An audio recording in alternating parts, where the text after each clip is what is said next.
What up, folks? Yeah, I take it from Sean this week. Welcome to Sweaty Time Pro Wrestling, where Sean delivers me to the beautiful heaven that is Lucha Underground. Oh my God, you're a stork and I'm a baby angel. And I put you inside of my egg and I say, do not open until Easter. No, no, no. And then all the children gather around and they crack you open and they expect you to find delicious chocolates and Skittles and jelly beans and Peeps and sweets. And instead they find one of the nastiest podcasters this side of the Mason-Dixon is the marshland monster, James. Which is kind of effed up to do to children in heaven, you know? They actually, you want to know what? Being a child in heaven is best case scenario. You didn't have the hardships ever of being an adult in the earth, and you're just hey man, all I know is greatness, the heavenly light from God and Jesus reigning in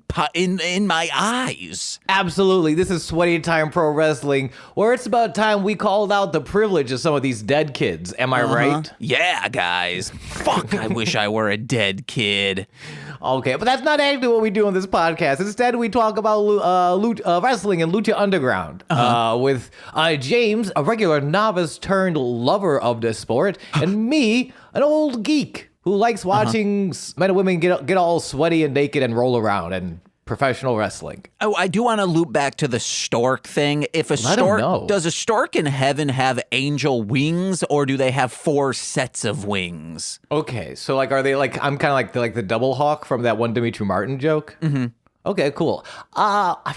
It has to be, because you wouldn't just get double bird wings. You would have your bird wings, right? And then you get your angel wings because you're in heaven. I could get the double bird wings here with enough science. If you give me enough science, I could give you double bird wings. Yeah, this is the issue with science today. They can only focus on things that will make them money. But in the reality, it should be eventually people with wings could be a booming business. That's absolutely what I've been saying. And thank you for leading me to my investment.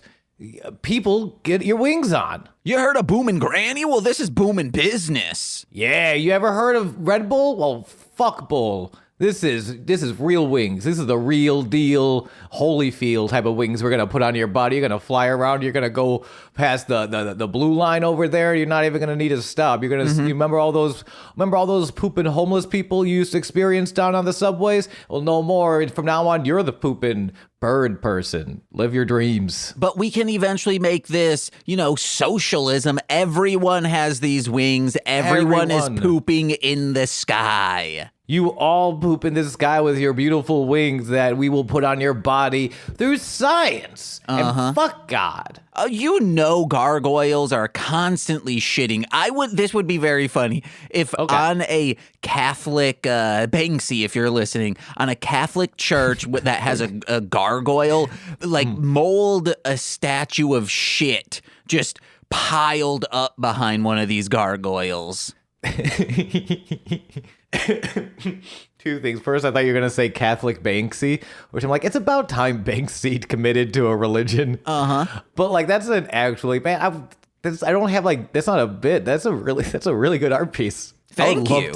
I would absolutely love to see just statuesque piles of shit behind, and not even just gargoyles too. I think of those lions from in front of the New York Library of New York. Yeah, they were, have you ever seen The Page Master? They're very scary in the beginning of that movie. Other famous statues? I can't think of any other famous statue. I don't know either. The Stay Puft Marshmallow Man. Yeah, put some poop behind him. No, RoboCop in Detroit. Oh, I need to see RoboCop still. What? Man, it's real good. You should come over because Nicole has never seen it either, and we should all watch it. I would party with that. Hell yeah. But I do want to say MC Deep was in town. We saw Mario Party. No, Mario the movie. It was so good. That's not the point. he said, James, you're really into spaghetti comedy. Like, that's your style. I was like, I don't know what that means. Neither do I. If you keep throwing things at the wall, eventually something will stick. It sounds like it sounds like bad comedy. No. Eventually something will stick. I've become more refined to be like, okay, I think the spaghetti is done now. What is an example of spaghetti comedy? What is a spaghetti comedy? Well, no, spaghetti comedy is like what I do. I just keep saying things and eventually something funny is there. Okay, so it's kind of like I'm trying to think like then what example outside of you that I can like, if this is the secret for me to finally understand you as a person and as a being, I would be so grateful. Half of this podcast is me just trying to figure out what goes on in that wonderful little mind of madness you call a brain. I'm Alice. Yeah, you love pills. You love pills and you hate rabbits. Hate them. I want to stab a rat. Nicole, there was this notorious smoke hair of a man and she was hanging out with him and I boiled a rabbit. Wasn't his rabbit, but I left it out for everyone to see. Yeah, about time. That's Fatal Attraction, guys. But comedy writing rooms, I think a lot of you need someone who has a spaghetti style because I'll just keep throwing jokes at someone and eventually there was also a point that I will loop back why I brought this up. There will eventually either be like, oh, that's the joke we're going with, or something I say, someone will be able to, with a better mind, mold it into a statue, much like in my style of spaghetti comedy that I'm just throwing shit at the wall. Eventually, I will also get just a glorious idea, which would be a gargoyle with shit behind him. It's like a really good... I'm mad that Banksy is going to listen to this because I know Banksy listens because Banksy's a big PWT guy. Yeah. Banksy is going to hear this and being like, shoot, I should have done that. Now I just got to wait for someone to commission me. Yeah. And Banksy will commission you once you join our Patreon, you lazy fuck. Yeah, patreon.com/MLM pod, where for $100 we'll commission you, Banksy. Yeah, so it's putting money back into your own pocket. It's a smart investment. You're investing in the future. And speaking of investing, oh my God, we're about to get invested in Lucha Underground. Yeah, I've got 2 messages. Can I should ask before I bring this up. Can I bring these up? Yes, absolutely. I was hoping you would. And I will, once you bring it up, I'll dump in the audio when you are ready. Perfect. So James sends me 2 video messages last night. We could probably dump them in here. Right now? I think, yeah. So the audience know what I'm reacting to. All right. And I will say this wasn't 2 video messages. It was 1, but Discord wouldn't allow me to upload just as 1 because it was too large. Sure. So I received this in the form of 2 messages. Sean, this is the best wrestling match ever. Holy shit. Woo! I'm the Rick guy. Woo! And now I'm Brutus the Beef Rick. Woo! Now I'm Jack Nicholson. Oh yeah, put me on your reel already. You'll be getting acting jobs left, you know? Yay. And I got these. I was right about to go live. Every Saturdays I go live with Torty Berry, our friend Torty Berry, over on Twitch.tv. And so I'm like, I can't look at these now. But and it's like in the middle of also like confirming what time we're going to record tomorrow. And so I get up this morning. I've already watched the episodes. I'm kind of just like sitting down my computer, settling in, and I am just accosted by, and it's so wonderful to see you get excited about this. I'm so glad you are enjoying your time in Lucha Underground, and I can share my love of wrestling with you. That's very special, and I am very grateful. But I'm also terrified of what I've created sometimes. Yeah. Of bringing your spaghetti brain into this field, which is already very spaghetti brained. That is also a spaghetti thing that I should also say. I was like, oh, shoot, I need to inform our friend Sean of this. I wrote, I'm stoned, but accidentally wrote, I'm stoned, and I had to just edit it and say stoned. It was like, James, I'm going to let you in. If you did not send me that message, I think I would have known. Okay, all right. I But think that's the spaghetti style. I say, oh, hey, I'm that Rick boy. Whoo! Now I'm Brutus the Rick man. Whoo! Also, not whoo. If you heard that right the first time. It's all whoo with an H. And so everyone should listen to, I think it's episode 4. It was maybe 4 years ago, 444 Let 'em of know. my, actually just watch all of them. I did a playthrough, a let's play of Tony Hawk's American Wasteland, the classic mode. And there was an impression episode that it's so funny, I think. Everyone should check it out. It's on Mostly Speakin' Sentai's YouTube page. There's a playlist of it. Find that, because I start doing I go, and I'm and then I take off my hat. I'll post the video on our Discord, and I go, I'm Jack Nicholson, but there's a part where I like pause to be like, oh, I'm going to bust out laughing if I do it right now. Like, kind of like the way you paused in the videos you sent me. Yeah. And the best part is, because again, I got them in 2 videos, and it was in between him doing the Jack Nicholson, so that pause is like just elongated for me as I close out the first video, open up the second one, and there's James still cackling about what's about to be the greatest Jack Nicholson impression in the world. I'm Jack Nicholson. It was very silly. But this episode is not silly. Episode 24 of Lucha Underground Season 1, Trios Champions. Hold on. There was some silly bullshit in here. We'll get into it shortly. There's silly bullshit all over the place. But the opening is not. The opening, we're still met with the adventures of Black Lotus. No. If you remember, yes. This was the funny shit. Maybe it's because I was high. I was like, this is corny as hell, guys. Are you telling me the woman who was rescued via kidnapping after she was duct taped and shoved in the trunk of a car, and then was rescued by a man in a mask who is known as Dragon, and he says, I'm going to teach you the secret art of Lucha Libre so you can avenge your family? Are you telling me that is silly shit? Yeah, and just he goes, come with me. And then I'm like, yeah, come with me so I can teach you how to fight for real. That includes snapping people's legs in half. Yeah, well, there's a couple of moments. We open up this scene, by the way, because we usually get the shot of the temple. We kind of zoom past the temple, so we're not on temple premises. As we cut to a candlelit flophouse bedroom. Nighttime. And Black Lotus is journaling her 8 weeks training with Dragon. And how he tells me, my anger is my greatest weakness. It is my strength. Not cheesy at all. I don't know what you're talking about. So funny, guys.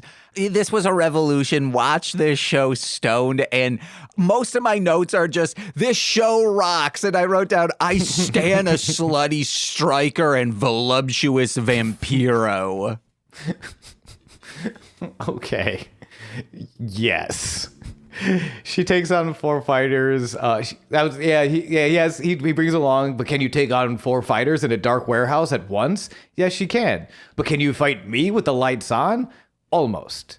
The big story here is she gets him in the armbar, she has the advantage, and then she goes, I hate you. And that's when he kind of gives a look to camera like, she's not ready yet, and reverses it. Because that anger, that hatred is going to get in the way of you getting your elope every time, man. You don't want to wrestle angry. You want to wrestle to get paid. Kevin Nash style. You want to drive angry, though. Movies. Yeah. Okay. And I've seen them. There's a movie called Drive Angry. I couldn't think of a single movie name. James, I think... Oh, A Kiss of Death with Nicolas Cage. Yeah. Yeah, okay. I've seen a movie. Or maybe little movie called Minions 3. Why did you say that so seductively? Also, there is no Minions 3. Minions. Not yet. No, but there will be. But do we include The Rise of Gru as Minions 2, even though it's a prequel? I don't know, because I haven't seen any of these movies, and I do not plan to. What? Minions is good. Okay. Check it out, guys, and watch Super Mario Brothers movie. Yeah, or Murders in the Building. That's very good, too. There's some murders in the house. And there's some desks in the temple as we cut to the desk, as Vampiro gives us 4 reasons tonight is crazy. 1, greatest fans in the world. 2, I am Vampiro with my friend partner Striker. 3, greatest fans in the world. And 4, well, Matt, how about you tell them why? Matt lets him know it's because the trio's champions will be crowned tonight. Oh, I thought he said one of the reasons was the band. I don't think he does not mention the band at all. Okay. It is the fans twice, and one of the reasons is because I am Vampiro and I have a friend. It's like it's two fans, and one of them just friendship. I will say also, I watched this with Nicole for the most part. She left when shit started getting fucking crazy in the last match. And I was so upset. But I'm trying to get Nicole into Lucha Underground. And there will be some quotes that Nicole said throughout this. Nicole, I've said it before, I'll say it again. Nicole quotes. Nicole's the funniest member on this podcast, and she has not appeared. And I don't think she will. Someday. When we do that thing, Kaiju Big Battle. Oh, okay, yeah. Also, Sexy Star is fighting tonight for the right reasons. Worker health care against the arm-sacrificing Pentagon Jr., which is the first match of the card this evening. Sexy Star versus Pentagon Jr. Penta's post-match brutality is costing workers money. He's been attacking people with this arm breaker after matches. He tried to take out Superfly. He's taken out a bunch of people. Melissa Santos, the ring announcer last week, he went to attack her. Mm-hmm. She limps out of the ring right as referee Mike Knox rings the bell, visibly shaken. And Stryker sort of puts over how she didn't have to come into work today, but she did because she cares so much about this business. Ugh, gross. Yeah, no, I did not like that. Like, you could have stayed home. This is so... Because just to touch on last week, a very well-crafted, upsetting segment between Pentagon and Melissa Santos. Yeah, Vampiro could have been announcing. Yeah, very much so. Dario Cueto technically could have. He wasn't good at it last week, but he did it. And... also, we find out that Penta is from the 5th dimension. Whoa! What is it, Sean? So, 4th is time. Yes. 5th is Vaseline. No, 5th is brutality. Oh my God. The crowd, by the way, is super hot with this here. Oh, yep. Real quick. Sure. The 69th dimension is Vaseline. I'm so sorry. Because I love Vaseline in my mouth. Like, flies in the Vaseline are this crowd for Pentagon Jr. Big Cero Miedo chance. Like, dueling with the Sexy Star chance. But big Cero Miedo chance. Which is wild. Nicole was confused by that. She's like, wait, this man is just like breaking people's arms and fans are rallying behind them? I mean, I was thinking about it too because, like, this guy sucks. And he's been doing a great job of sucking. Of being like a real bad dude. But yeah. Oh no, go ahead with But it's so far to like a human rights issue bad. Like, it is not like, oh yeah, I'm rallying up or riling, I should say, the backstage, the locker room. No, he's committing crimes on people. He's committing crimes, and last week tried to assault the ring announcer. Uh-huh. When you're a great ring announcer, there is something so protective, I always feel, as a fan. Like in old Raw days with Lillian Garcia, would get like, every now and again someone would start pushing around Lillian, and I'd be, that was the line. Or like sometimes someone would attack JR, and like Kane setting JR on fire, and it'd be like, that's too far. Mm-hmm. This is not an active competitor. This is just a nice man who sells me barbecue sauce and wears a fun hat.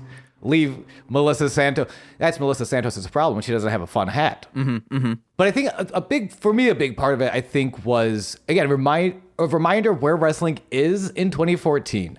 Like, two parts to that. It's a studio audience, so it's a lot of the same fans coming back. Mm-hmm. So they develop a much more of a hometown, like, protection and love for their guys. And it's a studio wrestling show at a time where there is no other wrestling on television. Yeah. TNA is not doing great. WWE has been WWE. A lot of those fans remember, how they Kerwin White, which if you don't know who Kerwin White is, look it up. You'll be like, they did what to Chavo? And all of a sudden you'll be a Chavo fan too. There is such a hole, and they just released Alberto. The time WWE really didn't have a very strong Latin American representation in their company. Mm-hmm.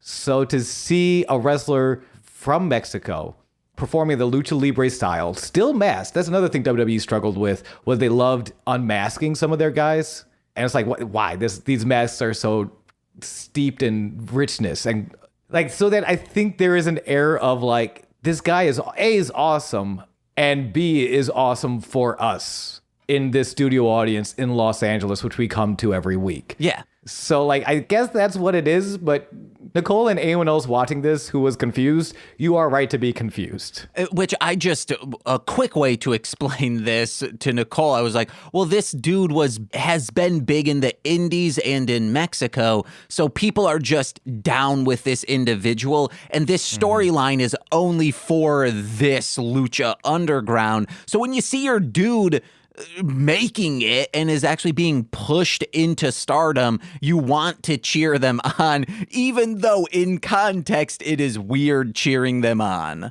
Yeah, and it's so... Well, it's also... Because the thing about Pentagon, the Mask, and Pentagon Jr. is the reason Pentagon was invented was to be the foil and the villain to Octagon. Yeah. And the resurgence of Octagon Jr. So he's always been a piece of shit. But this specific Pentagon, this luchador, is just... He's such a hard worker, man. Like, it's one of those things where it's nice being an adult sometimes and recognizing wrestling is a little bit more storytelling than it is pure competition. Mm-hmm. Because you can see someone being just such a douchebag, but like putting in so much work and so much effort to make things work. But also the story of this being a temple for violence, it kind of makes sense as well. This is a coliseum. Yeah. So of course very the fans much so. would be cheering. Oh yeah, it's the same way the fans cheer like Cage versus Puma. Fans loved it when Cage was just like slamming Puma into walls and putting his face through the like.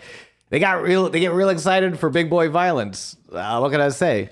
But speaking of all this darkness, we find out that Stryker asks Vampiro, like, yeah, you did a lot of this stuff. And we find out Vampiro goes to therapy for things he did in kayfabe. I have that. I'll go through the match a little bit. Sexy Star. That Vampiro. Well, I'll get there. It took me back. It took me back.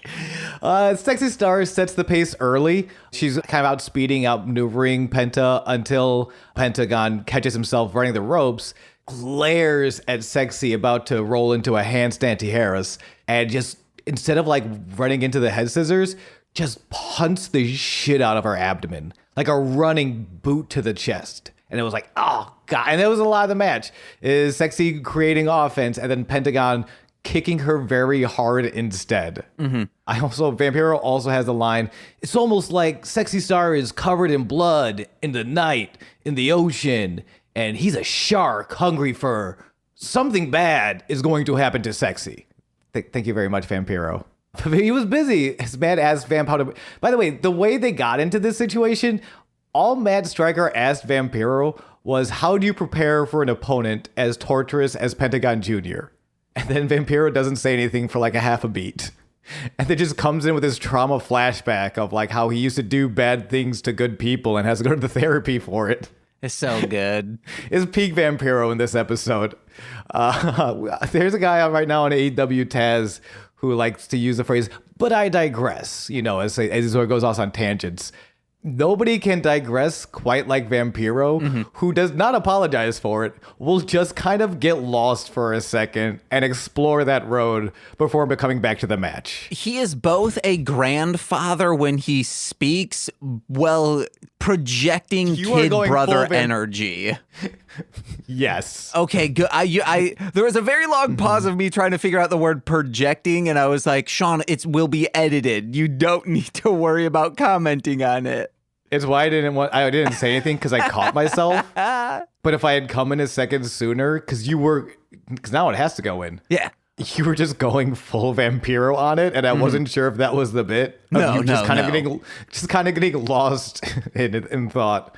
The match was fun. Some really beautiful spots. Sexy Star attempts a flipping senton as Pentagon is standing in the middle of the ring. She flies off the top rope, catches her upside down underhook for this butterfly gourd buster. Like, just the way he catches her completely upside. It's so exciting to see wrestling when it's like, especially like these top rope moves of like, oh, I'm gonna get him. They don't even see what's coming. And then you're caught and you're held upside down by the arms. Like, oh, how did I get in this situation? I bet you're asking yourself. And chef's kiss. Gourd busters are the special term for doctors who specialize in elephantitis of the dick. Why? Yes. Also known as gourds. Yeah. Dicks look like a gourd when they're that thick. That's why the kids used to call me Pumpkin Dick. Oh, hell yeah, because dude. But it was a chode. If you don't know, my penis did get cut off in a terrifying bicycle accident, and then I did have to put a pumpkin to replace my penis. And now Halloween, every year, I haunt the village of Sleepy Hollow, riding my bicycle with a pumpkin over my dick, seeking the dicks of someone else to steal and put on my own. That accident was started like it really the instigating incident was someone was going to punch you while you were on your bike, but then you went armadillo style while on the bike, and then you kind of just fell right into the gear shaft and it ripped it in half. Yes. And go see Pumpkin Dick in theaters October 13th. 2052. I was going to say, don't let ICP find out about your genitals. They'll make a song out of it and release it for their Hollow Wicked single. That actually would be a sweet ICP song. If Pumpkin Dick came out, I would we got boot up the old shuffling the deck for that one. We're making jack-o'-lanterns from our dicks, yeah. Oh, they do have that song actually already. They have something. No, they have jack-o'-lanterns out of heads, but not dicks. Okay, yeah, that's true. So we're almost there. Gang, sign up for the Patreon so you can sign this petition for ICP to write a dick-o'-lantern song. Yeah, guys, we'll commission one from ICP if Banksy commissions our ideas, bitch. Statue poop.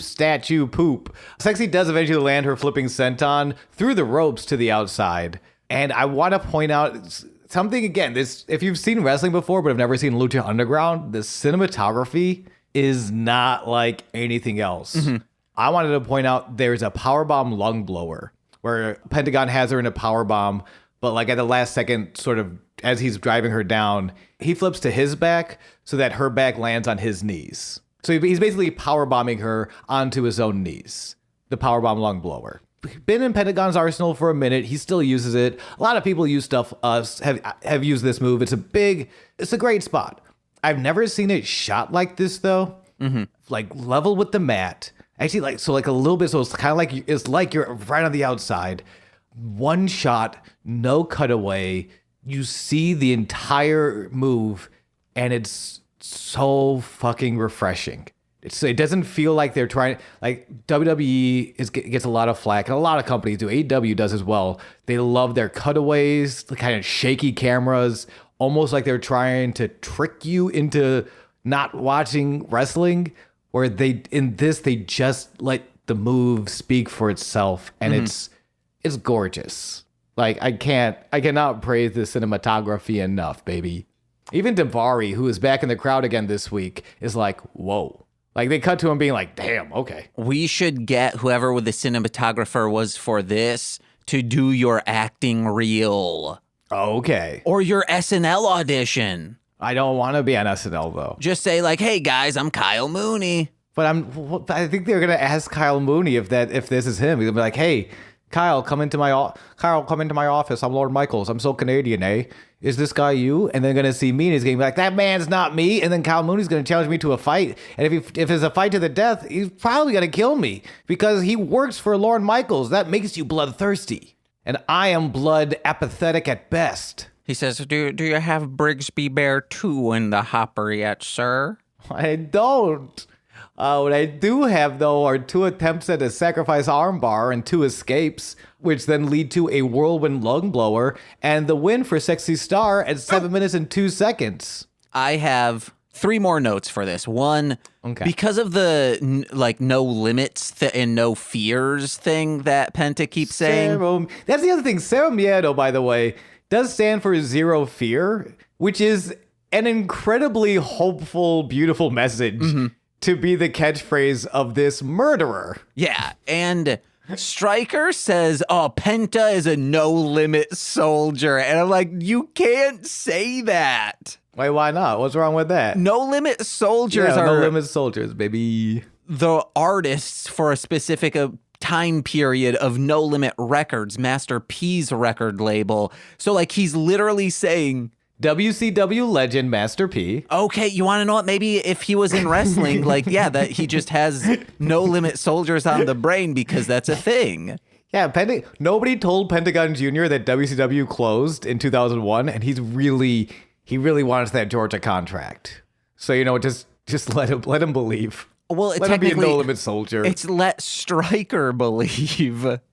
No, I think Pentagon Jr. came up to Matt Stryker before the match. He's like, hey, make sure you kind of slip in this no-limit soldier business. Okay. I really want to get a contract with Uncle Eric. And Matt's just like, I don't have the heart to tell him. I just can't. He's so hopeful to be working with that 70s guy and the Kiss demon, Dale Torborg. Oh, yeah. Who's apparently a really nice guy. So Stryker was saying in a long-winded way of pretty much like, hey, if you have determination and you get that 3 count, that's what you want. In order to win, you need the 3 count. I don't remember the exact details because 1, I was high, and 2, after this long-winded statement, Nicole goes, what the fuck are you saying, dude? I don't remember it. I think I might have blocked it out. So, Nicole, I agree. And finally, Vampiro goes, I said it once and I'll say it again. She's anti-bully. It's like, that was so funny. And when she won, he's like, man, she's had it hard from the get-go. She came in this world getting lumpins. And it's like, you can't, like, you're saying she was being hit as like a toddler age? Well, and Matt Stryker follows up because he's straight up like, now what do you mean by that? And Vampiro just says, because how she was, so suicidal because she got bullied a bunch. And then she found the mask and she found Lucha Libre and that saved her life. Like he transitioned into creating this abuse story into like, no, I just mean she was suicidal beforehand. And it's like, thanks. Thanks, Vampiro. Mm-hmm. As always, soft bedside manner from Vampiro. She found the mask and then Lucha Libre. Like, she put it on and someone's like, oh, yeah, man, you a luchador? And she's like, what? Huh? After the match, Pentagon is mad. We got to commercial. We cut back. We are in the temple gym. And I don't know what kind of weight training Johnny Mundo is doing. Wowzers. But he's doing it one-handed and one-legged. And I, for one, am impressed. Oh, yeah. He's so jacked and he works so hard. It's beautiful. I'll be doing a workout stream during the Patreon pledge drive this Saturday, April 15th. And maybe I'll try those. I don't have any weights and it'll probably fuck my back up because I just have a bad back, but maybe it'll make it so strong the pinched nerve just disintegrates. Yeah, and maybe instead of destroying your joints, because again, he's only doing this on one leg with one shoulder. Like, it will make your joints so powerful that, they'll crunch diamonds and they'll vote for progressives in this upcoming election. Oh my God. Who knows? This joint will be so powerful, Cheech and Chong will be scared of it. Homina, homina, homina. Well, I don't have a clean transition for when Alberto interrupts this wild-ass weight training regimen to remind Johnny how much he's not competing tonight because he lost last week. Shut up, Alberto. Real petty shit. But Alberto just goes on how Johnny's brilliant matches are what brought him to the temple, and Johnny's inability to capture the big one matches Alberto's expectations of Johnny. Always so close, but so far. Also, this fucker contradicts himself because he's like, you're one of the reasons why I came here. I saw everything you've been doing. And the previous time we saw him with Johnny Mundo, he's like, oh, I didn't know you were still wrestling. I think he did mention, though, even at that last one, like, one of the reasons I came here was because I saw your matches. And it was so shocking to me because I thought you quit. Okay. He does mention that it's an interesting, dynamic and an interesting way of getting a fight out of someone, of being like, hey, I'm your number one fan. I'm just curious, why do you suck so much? Mm-hmm. And I'm saying that as your number one fan, of course. But it's also this power play because Alberto is the mega champion of AAA. So like he does have a lot of status in this relationship between the two. And Johnny eventually, because Alberto goes off when Johnny's just like, I think it's like 5 words or something like just, what is your problem? Just very simply, just like, I'm going to stop you there. Do you have a problem with me? And Alberto's just like, whoa, chill out. Why is this guy so mad at me? Just kind of walking away confused, like very much gaslighting Johnny right now. I know why he's really mad. The camera guy won't stop spinning around us. Yeah, it's like a real shitty version of the smoke table scenes from That 70s Show. Yeah, it was but it's because it was on the outside, not on the inside, spinning from one to another. That was real bad. And what were you saying before that? I had something real good to say. We were talking about Alberto talking to Johnny, saying how he's always so close, but he always misses. How I'm a big fan of yours, but I wonder why you suck so much has kind of been Alberto's approach to this. I am so sorry. It had nothing to do with that. It was... Oh, great. I should make a song and it'll be A Lucha Libre, because then it's triple A's Lucha Libre. Oh, my God. I can't believe you would do this today of all days. You can believe it. This is spaghetti comedy. Back at the desk. You want to know? It's not spaghetti comedy, because then I'm just a chef that knows how to make spaghetti because it all is sticking on the fucking wall. You think a Lucha Libre is sticking to this wall? It made you laugh. Like, it got to a situation where it made you laugh, you dumb cook. I suppose, you filthy bastard. Uh-huh. Back at the desk, we get a reminder that next week is Drago's unique opportunity title versus career match against Prince Puma. Ooh. Where he might get a title match or he might get fired. Can't wait to find out which is which. As we get into the finals. James, you are chuckling to yourself. Do you have another song idea you would like to share with the class? No, this goes in with the finals. This is around the time I would have messaged you that video call. And one thing I forgot to bring up is I kept seeing Sean is typing, then stop. Sean is typing, then stop. So I assumed you were watching these videos like, what do I comment on these? No, I think it was because at that point I had hopped on the call. So I was like talking with Torchy and then like going to respond to something. And it took me a while to be like, I can't do two things at once. I'm just going to be like, 2:00 okay tomorrow? Hey, Lucha Libre, but 3 of them. There you go. Just like the Trios Championship Elimination Finals tonight. A triple threat elimination match between 3 teams. Tejano, Cage, and King Cuerno versus Son of Havoc, Ivelisse, and Angelico versus Big Rick, Killshot, and the Mac. It's elimination rules, so if one member of your team is pinned or submitted, you're out. Your whole team is out. Because I wasn't sure when they first said elimination. I'm like, that's 9 people. That's a lot of eliminations. But no, they're doing one. Your whole team is eliminated if you get knocked out. The odd throuple putting the fun in dysfunctional as Vamp is geeked out by how far Son of Havoc has come. Yeah, and hey, he's been dumped recently, and Stryker, you know a lot about that. You've been dumped a lot, right? Oh my gosh. First of all, yes, we all take shits in Stryker's bag. That is a known fact. B, Son of Havoc was not dumped, Vampiro, okay? He broke up with her, okay?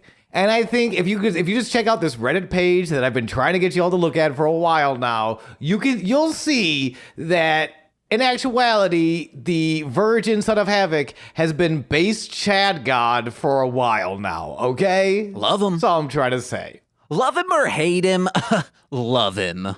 Thank you. Yes, see? Spaghetti be sticking. That's because I cover my noodles in cum. You had it. You had it. And I brought it further. Anyway. Real quick. As Stryker, yep. This is a mild spoiler for the Mario movie. Okay. So Bowser takes a blue mushroom that makes him small, and then Toad says, I got this, and then picks him up and puts him in a jar, and Nicole taps me on the shoulder and says, we gotta oh go. No. I was like, damn it, Nicole. It wasn't me, it was Nicole. I know. Damn it, Nicole. What I was thinking was, I hope they poke holes in that. Yeah, how else are you gonna get all the cum in there if you don't have any holes? Jonathan. As Stryker breaks down each fighter's strength, Like, which is great. Like, for each of the 9 competitors of the match, it's like, what is their strength? What are they bringing to this match? And he does a great job of putting everyone over, but in unique ways. And when he gets to Ivelisse, he mentions Ivelisse's mean streak, right? And Vampiro, after all of that, by the way, and shout out to Stryker when he does well, does very good with that breakdown of the 9. And then Vampiro, like he had a sweet cum noodles joke, has to break in. You're so politically correct, Matt. Ivelisse doesn't have a mean streak. She's a woman from Puerto Rico. Thank you, Vampiro. He ain't PC, okay? Ben Shapiro loves Vampiro. They rhyme. Oh, shit. Is Vampiro Ben Shapiro? No. Is it Ben Vampiro this whole time? No. Okay. I had to ask. Ben Vampiro. Someone make a mashup of that. One of them will be angry with us. Hopefully both. The match opens up is Cage, Killshot, and Angelico. They do a great job of sort of like spreading the offense around until Cage gets a double stalling suplex. This dude is so fucking strong. Cage is so fucking strong. James, do you know how fucking strong Cage is? He's probably strong enough to keep a dog inside. I bet he could and more. I bet he could keep 2 dogs inside at the same time. He's so strong. And crush them real good? Anyway, we can talk about the Dominator for legal reasons, for canonically legal reasons. Cage is the first to get a tag, which is an advantage in tag matches. If you want as many tags as you can to kind of keep each other fresh, so no one's in there for too long.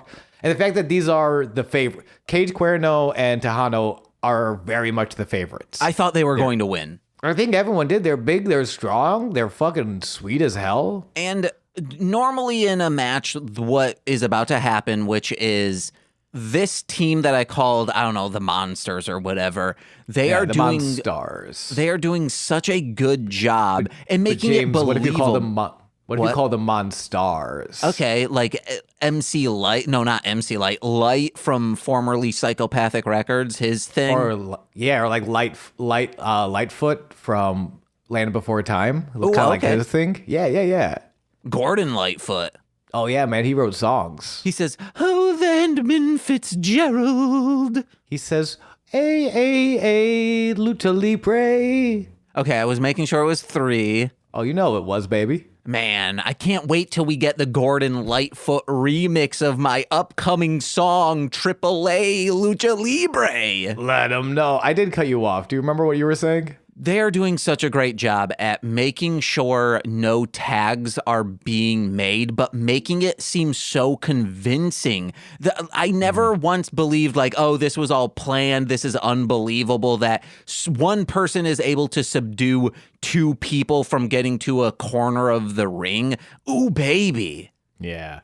It's everyone in this match, I think the youngest person experience-wise might be Killshot. But like everyone has been, in the case of Tejano, he's been wrestling since he was a child. It's been in his family for so long. Mac has been a fixture on the scene. Big Rick came from WWE, which is a different style.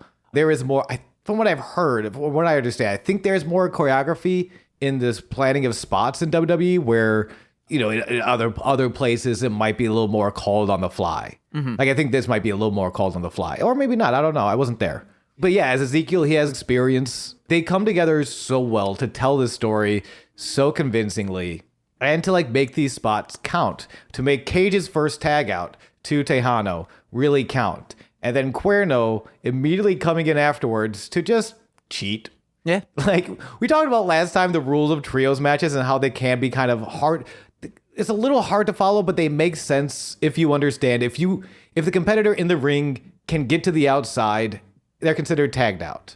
But that's the only reason. That's the only way you can come in if you don't get an official tag. Is if your teammate cannot stand up, pretty much. Or you're King Cuerno and you just want to cheat, and there's nothing referee Marty Elias can really do. He's like, come on, you can't. Like it's so sweet to see Marty Elias being like, you really shouldn't be in here right now, man. But he's not actively attacking anyone for the most part. He's kind of just there for moral support and coaching. Yeah, except no, he does attack the other two guys a lot. Actually, he attacks them a lot. You sound He like a does quite lot Cuerno of attacking. hater. That's not true. I love Cuerno. No, you I've hate gone on him. record many a time how much I love King Cuerno. I just hate cheating. You have a hate shrine to him in the back of your closet.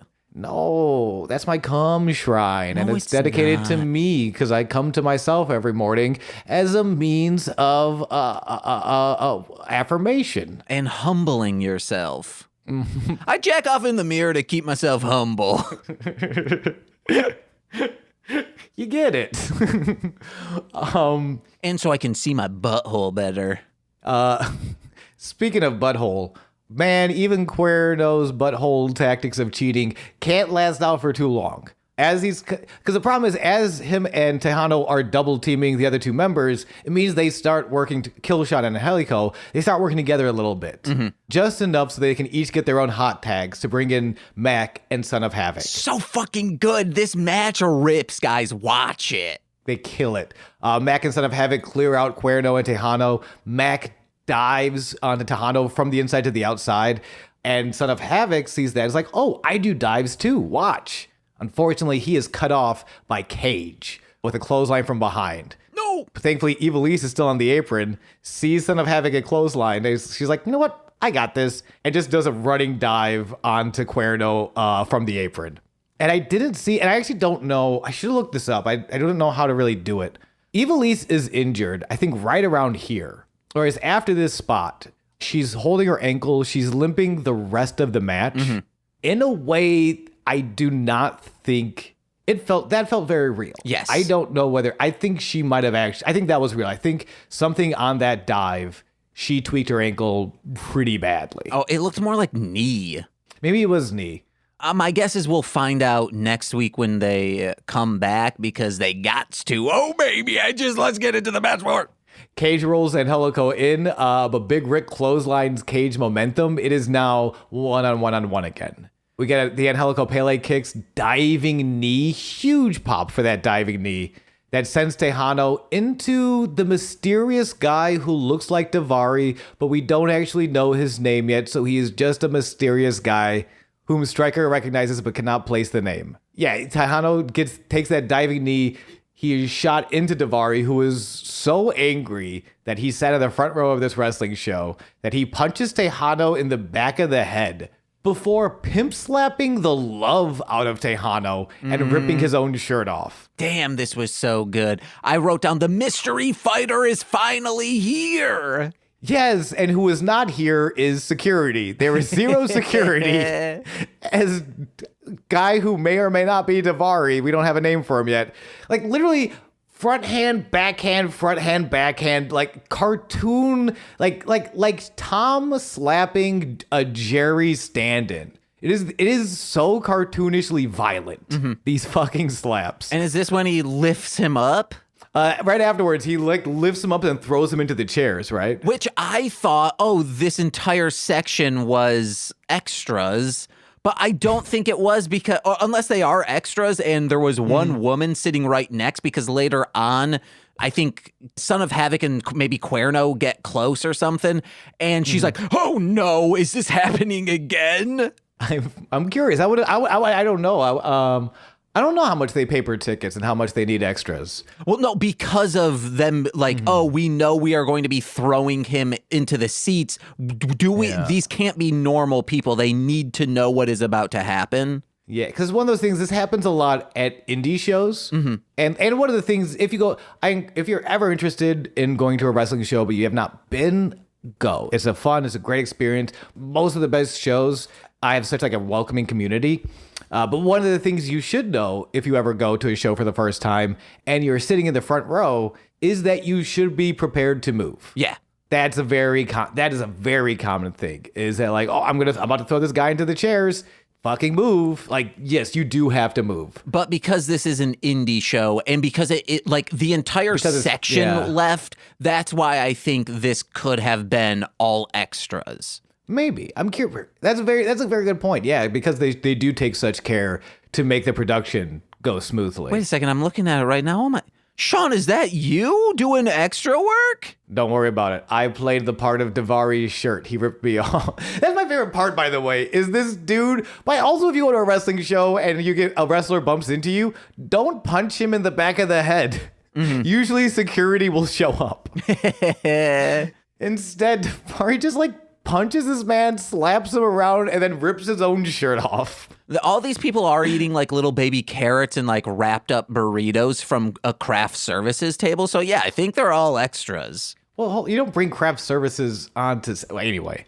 Oh, and I was calling them not the monsters, the Preds, the Predators. Oh, the Predators. Arnold Schwarzenegger. I've not seen that movie either. Same. Back in the ring. Oh, yeah. Oh, by the way, and when Davari leaves, he leaves cool guy not looking at explosion style. Like, he doesn't even turn around. He doesn't taunt. He's just rips his shirt off, primally screams, and then without even turning around to admire his handiwork, walks off into the sunrise. Again, nary a security guard to be seen. When he ripped it off and screamed, he became claymation, like in primal rage. Yeah. And then I used to play that at my friend's house. Bethany and Amy. I was about to say, there should be claymation wrestling, but I'm like, that's celebrity deathmatch, you dumbass. Yeah. Back in the ring, remember the match? Yeah. Tejano gets rolled in. Killshot lands a double stomp Meteora, which is the double stomp, but instead of landing on the abdomen, he lands on the shoulders with both feet from the top rope and pins Tejano to eliminate the team of Tejano, Cage, and Cuerno. The favorites have been eliminated. Get out of here. Go back to dumping in Chavo's bag, except we don't endorse that, even though we know it is still going on. No, after he stood up for his niece, which if you have not followed the Vicky Guerrero story and want to hear a really gross story, check that out on Twitter. Chavo is a pretty good guy in it. Is this a recent story? Yeah, it came out a couple weeks ago. Okay. Evilise, by the way, is still injured. The teams are, again, Evilise and Helico and Son of Havoc taking on Big Rick, Killshot, and the Mac. And Evilise is injured as hell, limping on the outside, and Helico is getting bullied by Big Rick, Killshot, and the Mac. Tight tandem, quick tags. Throughout this entire match, he has been being bullied. Yeah, all night, really. He's kind of getting they're all getting bullied, really. Son of Havoc, is getting the hot tags when he can, but they usually don't last super long. Even that first one, he doesn't get his dive, right? Cage cuts him off. His chest is red from being slapped in the beginning of the match, and it's red throughout. Yeah. Because, especially how long, Killshot and Helico stay in the ring for a while during those opening sequences. And Helico is really the only babyface. So he's just, he's taking all of it, man. And he continues. Eventually, he kind of fights his way into the corner, which I love this little bit of storytelling where he doesn't get thrown into the corner. He gets thrown into the ropes, and he has to kind of roll his way into the corner just as a more advantageous position to fight three guys at once, to have your back to the wall. So it's okay, well, at least no one can get behind me. And eventually he does. He dumps out Mac, he dunks out Rick before he finally rolls himself out, which allows, again, Trios rules, Son of Havoc, to come in to take over for Angelico, who cannot stand. He is on the outside. He's going to take a nap, a very well-deserved nap. And he fucking fights, it's Son of Havoc kill shot, which is very fast paced and very fucking neat as hell. I got one real quick thing on the Chavo thing. Maybe every wrestling federation, the locker room, should have a ceremonial Chavo's bag, and at the end of the night, everyone dumps out into it, or beforehand. It's like tradition, yeah. It's we're not shitting in your bag because we hate you anymore. We're shitting on your bag because we respect you. Mm-hmm. This is dump of honor. And DOH. Oh, hell yeah. I like that. It's kind of a good luck thing, like the lottery, that book where they're well, we got to kill one person every year. Well, we got to dump in a bag before a match. Yeah, we got to figure out who we're going to kill, who we're going to throw all these rocks to death. Mm-hmm. Let's make sure we shit in this bag. Yeah. I also want to make sure I want to put over the Mac elbow drop. Dude, very picturesque macho man like elbow drop. The way he even kind of gets his hands behind his back before like delivering the elbow from the top rope. And huge Willie the Mac is Willie Mac, who is a staple. His continues to be a staple. It is so cool to see them not just chant the Mac, them chanting Willie Mac. Like they know who this guy is. They want to see him succeed, and it fills my heart. Like it really just does fill my heart. He was a standout in this match. So fucking good. I'm like, how is he doing this? He does so much, and everything. Even when he sells, he gets dumped to the outside, takes it straight to the face, like gets tossed from the inside of the ring to the outside, lands all on his face, and just sells with so much emotion and heart, and it's fucking beautiful, man. Those Willie Mac chants are, God, I love wrestling, man. I just love it. In the ring, this is after Son of Havoc comes in after Angelico rolls out.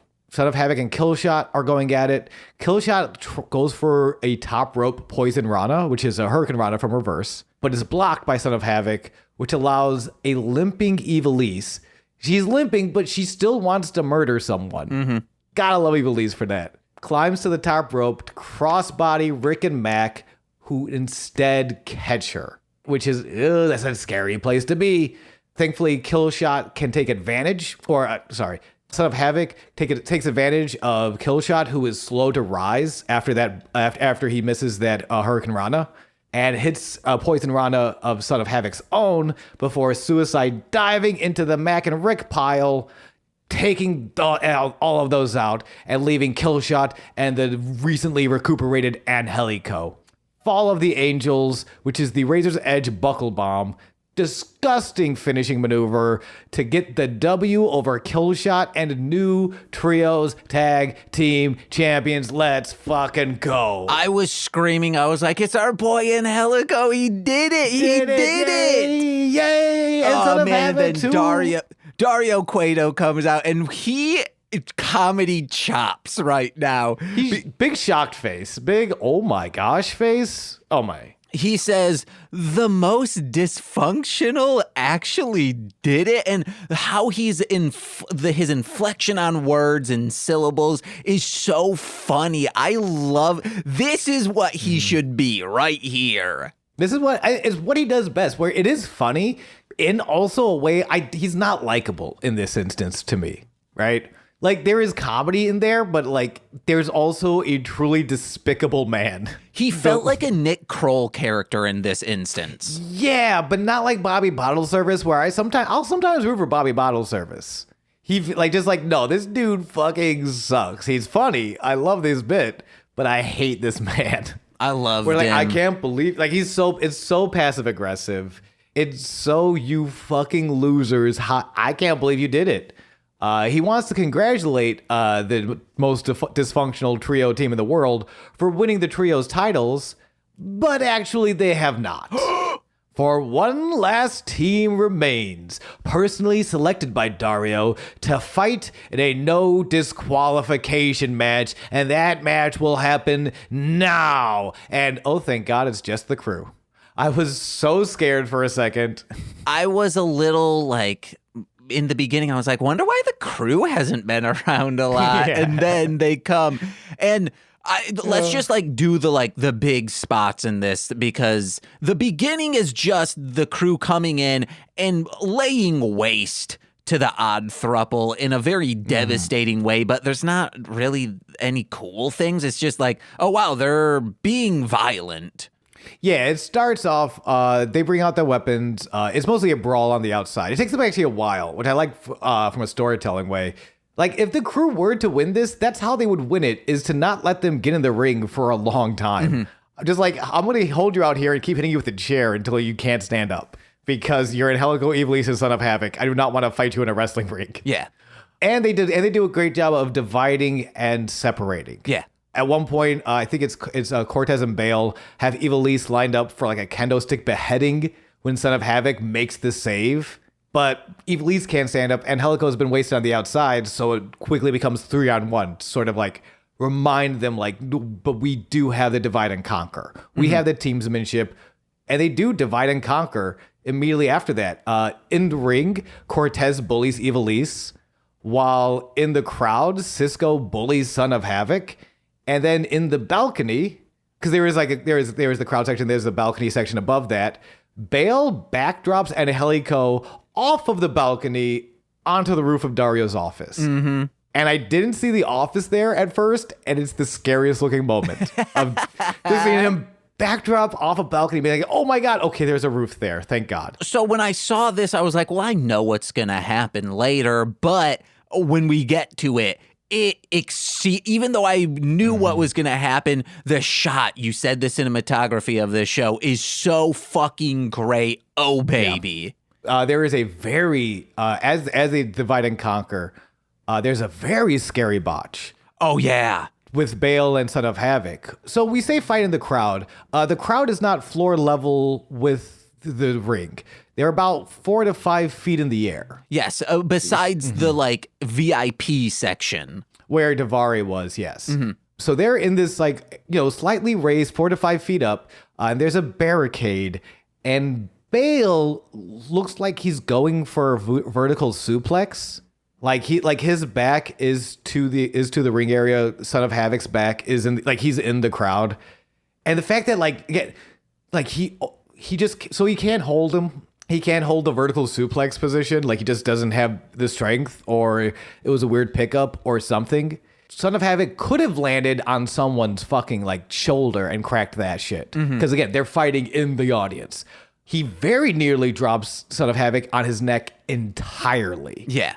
Like it is such a scary moment. Even Stryker kind of like your one sober friend who's not sober, but he's not taking shrooms that night. He's only drinking, and he sees you putting your hand in the oven and trying to turn it on. Just comes in with a dude. Like he screams "dude" in such a way of guys, what the fuck?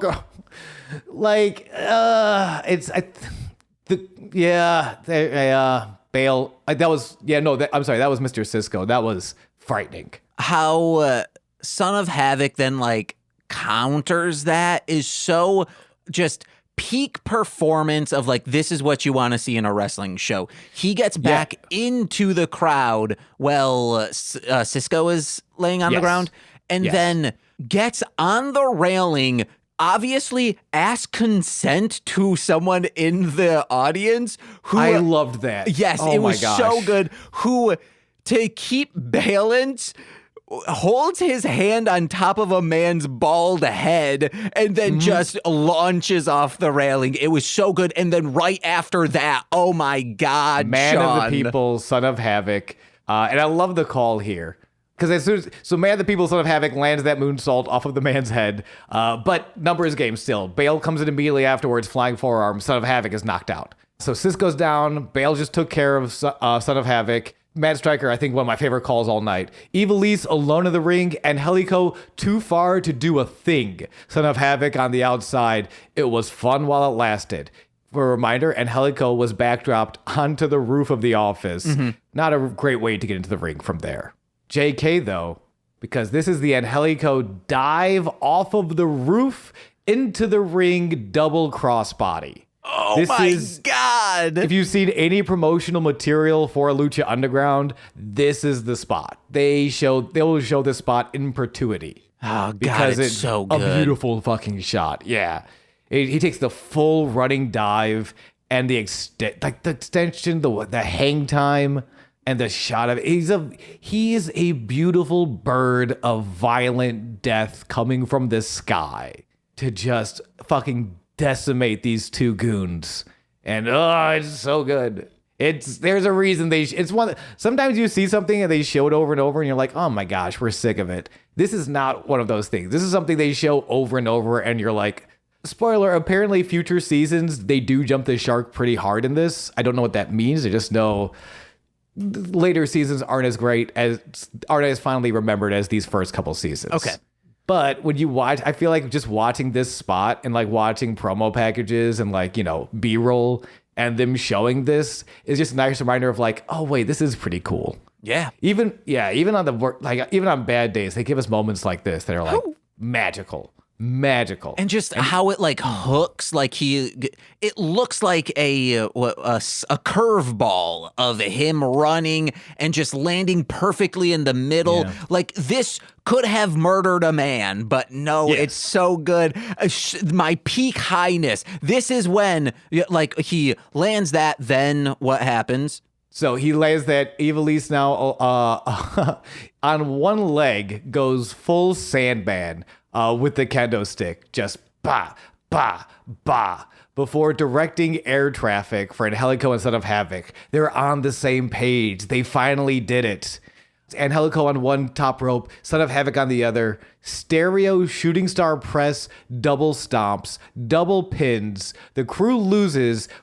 Odd Thruple are now your new trios champions. 6 minutes and 39 seconds. I don't even know anything that happened after that because this is when I made the video called as Sean just losing my mind. This show fucking rocks. It's fucking awesome. It's very cool. Even in the moments afterwards, it still tells this Odd Thruple story where Son of Havoc gets up, he tries to lean on Evilise, who only has one leg and cannot support him. So so when Angelico runs in, he like does like a running hug, she immediately collapses. And then him and Son of Havoc are kind of like, oh, okay, well, all right. Like just such a beautifully awkward moment right after winning this intense double matches. 3 matches. They had to eliminate 3 different teams tonight. Yeah. And I mean, they're messy, but they're champions. They put it over really well. And Angelico, the charismatic technician who put everything on the line to become a megastar tonight. And Evilise, who persevered through injury and getting broken up with by a guy who lives in his car to capture greatness tonight. And Son of Havoc, here since day one, was told by the experts he didn't have it. Well, fuck you, Stone Cold. This man has more it than you have Steve Weisers. By the way, love the podcast. Oh, guys, watch this episode. It's so good. And we'll be back next week. Sounds great. And if you're hungry for sweet, sweet content up until then, you can always pop over to twitch.tv/Goose Von Kaiser, where I'll be hanging out, talking about buttholes and wrestling and Hollow Knight. And if you want to see even more of both Sean and I, we will be recording next week. We're doing a bonus episode in the free feed, which will be live recorded over on twitch.tv/Mostly Speakin' Sentai as a part of the 2023 Patreon pledge drive, where I'm trying to get up to 40 patrons. That's $1 patrons, $5 patrons, $10 patrons. Any is okay. Every 10 new patrons we get, starting now, you can go subscribe right now. We're currently at 21. If we get to 30, if we get to 40, I'll be eating the Pocky One Chip Challenge live on stream. And eventually, I think we agreed on 7 to 9. Yes.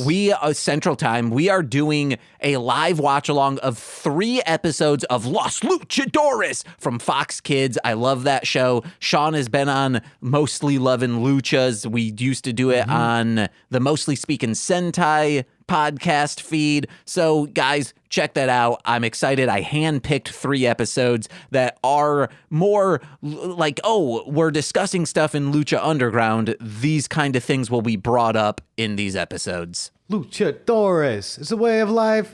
I keep thinking of the Mucha Lucha theme song, which is a different show. Yeah. But come through. It's going to be a hoot and a holler. And if you subscribe right now at the $5 tier, it's $5 a month over at patreon.com/MLM pod. You get exclusive content every single Friday. It's a good time. But if you're a $10 patron, you get monthly exclusive content on top of the weekly in the form of straight to Patreon. Maybe this month, Sean and Torchy might be on. We need to schedule it. Or if I not, don't know. the next month. They're true. And you get shout outs on every single free feed podcast. So let's begin with those, starting with Steve F. I wasn't sure if I was going to do anything this week. Eric Berry of Ranger Command Power Hour. He tells me my anger is my greatest weakness. Alex Z, the Waz. It is my strength. Orion, he's a rapper, Defo, D-FO. And he tells me my anger is my greatest weakness. Jordan B, the Chaos Witch. It is my strength. Joshua Jacobs, my Bickle. Tells me my anger is my greatest weakness. Steve Barnes, a sweet child of time, currently on Dark, that Netflix series. It is my strength. The womb in which I emerged, my mother. Tells me my anger is my greatest weakness. Lil Corey's BFF and roommate, Shane. Is my strength. That fed. Tells me my anger is my greatest weakness. And twitch.tv/Corwinning, it's Corwin. Is my strength. I've been James. I've been Sean. And we've been Sweaty Time Pro Wrestling.